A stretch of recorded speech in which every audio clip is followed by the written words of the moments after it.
Liverpool 1, Burnley 1.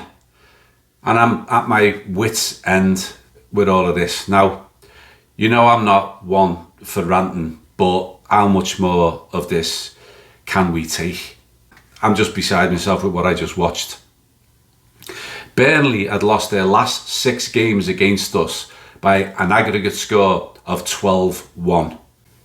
They'd won 1 of 10 away games, drawing 1 and losing 8 before today. They hadn't won in 12 league games. It's now 13 league games that they haven't won. That's the first time since 1970 that Burnley have failed to win in 13 top flight games. So this is statistically the worst Burnley team for 56 years. And they had, before today, a grand total of 13 points from 21 games.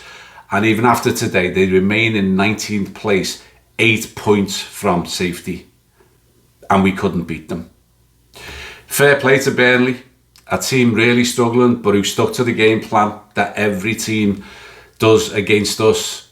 And yeah, they might have rode their luck a bit, but they also took their one chance that they got. And they had a few nearly moments too. Canate almost scored an own goal. They fired a few over the bar, and they got a result. And it's the first time in the Premier League era that we have failed to beat any of the 3 promoted teams at home. And it's another game where we only scored 1 goal at home. It's now 16 league goals in 11 home league games. That's 1.45 goals per game. And you have to go all the way down to 14th in terms of home form to find a team that has scored less than us this season.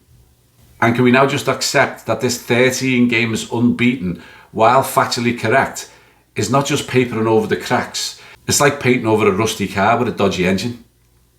4 draws in a row, 4 points from the last 12, so 8 points dropped in the last 4 games. That's only 1 point better off than if we'd won 1 and lost 3 of them. And here is the stat that really matters. Forget 13 games unbeaten, it is now 5 wins in the last 17 league games. Let that sink in. That is a 29% win rate across almost half a season. For a title winning team with this squad, with this amount of talent, 29% win rate. It's completely unacceptable. And let's face it, this does nothing at all to change the mind of the growing number of Liverpool fans who do not see the current manager as the way forward. So let me ask you, do you think Arne Slot is the man to take this club forward? And please, I ask you respectfully, if you do, what are you seeing that convinces you? And please don't use the "we don't sack managers, we're not Chelsea and Man United" line, because we do sack managers. And we have done every time the club has felt that the current manager isn't seen to be making enough progress. Managers such as Souness, Rodgers, Rafa, Hodgson, of course. Even Roy Evans was eventually pushed out, and even King Kenny in his 2nd term. And when was it that those managers were let go? When we were on a clear downward trajectory, or when we'd flatlined and there was no sign of any upward trajectory. And where are we right now? At best, you can say we've flatlined, but I would suggest with 5 wins in 17 league games that this is a clear downward trajectory. And it's turgid stuff. At 1-0 up at half time, Burnley decide to have a go with their very limited team, and what happens? Complacency happens again. Midfielders, Gravenberch especially today, giving the ball away under no pressure. We did it twice in a row just after the hour mark, and the second one proved what we already know, that this team, under the slightest bit of pressure, and I do mean the slightest bit of pressure, buckle. Canate, first of all, almost scores an own goal, and then he gets beaten. All ends up as the Burnley player just fires it past Alisson. And once again, it's a limited team's first and only effort on goal in the entire game, and it draws them level.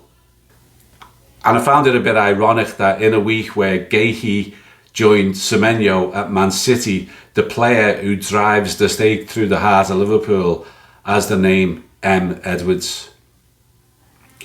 But let's just recap the first half just for a minute or two. And of course, Cody Gakpo starts. And he puts the creative Frimpong at right back, and he starts Curtis Jones in midfield. Now, in my pre-game, I explained why I would not have played Gakpo or Jones, and that Frimpong should be used as a right winger, not a right back. But as sure as the sun rises in the morning, Gakpo gets another 78 minutes of ineffective and thoroughly predictable one-trick pony football. Frimpong couldn't affect the game from a right back position as much as he could have done from an advanced right position.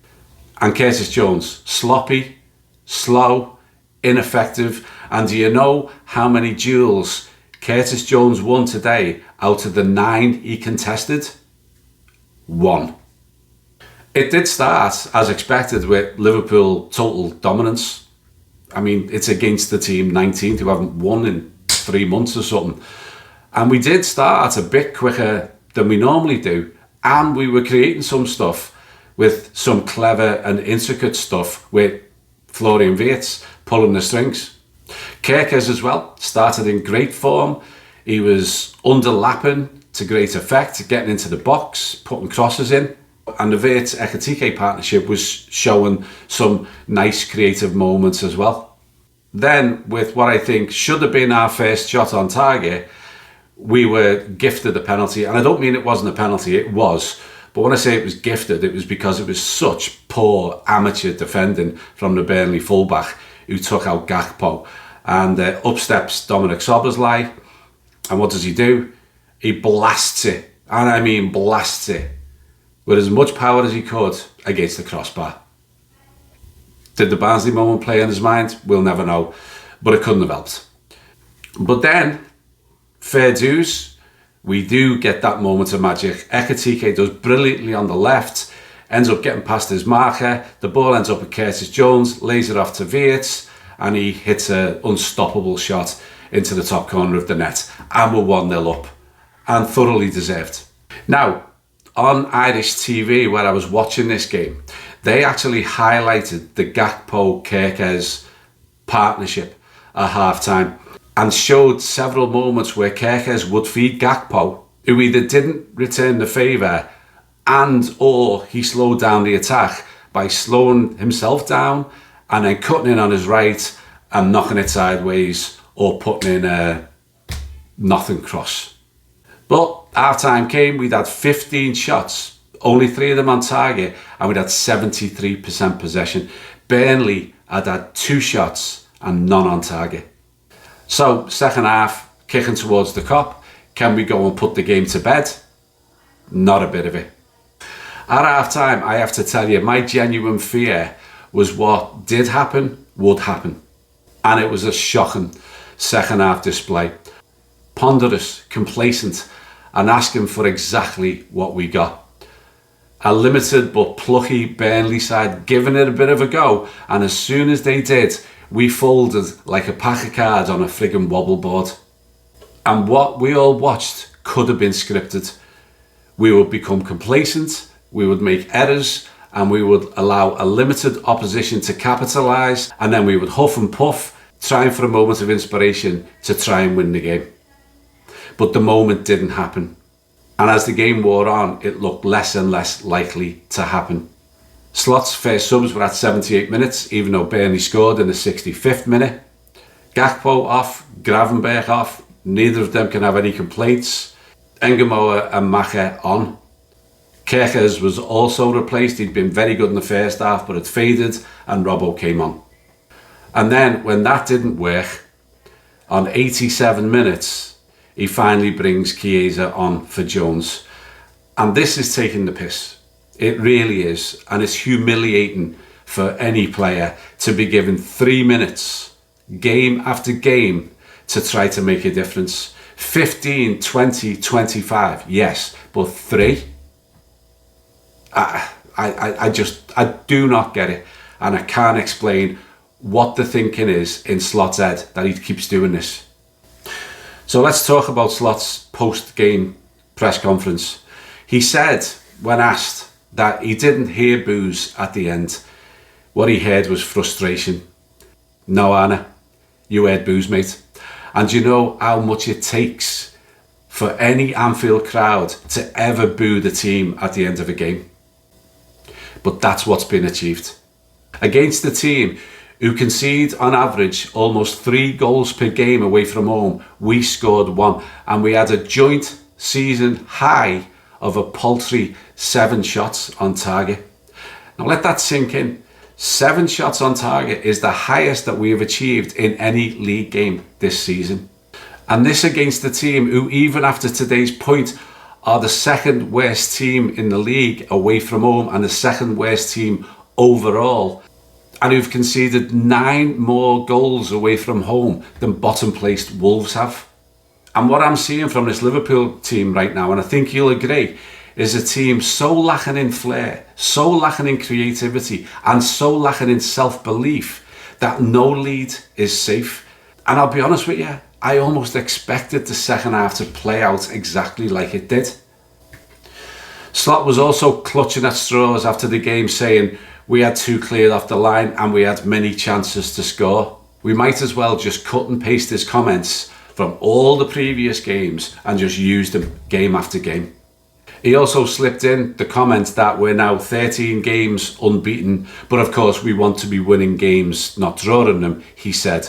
But he wanted to get it in there that, hey, I've overseen 13 games without losing. But Anna, mate, you've overseen 13 games not losing. That has included a huge amount of extremely poor performances and draw after draw after draw against promoted teams and teams in the bottom half of the table. He also said, and I thought this was a very poignant comment, we had many positions to score from, but that's football and we have to accept it. That's a quote. But do we? It's now up to the owners and senior management as to whether or not they are willing to accept it.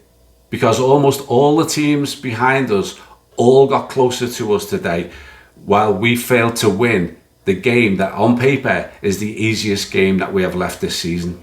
And top 4 is by no means a certainty, by no means.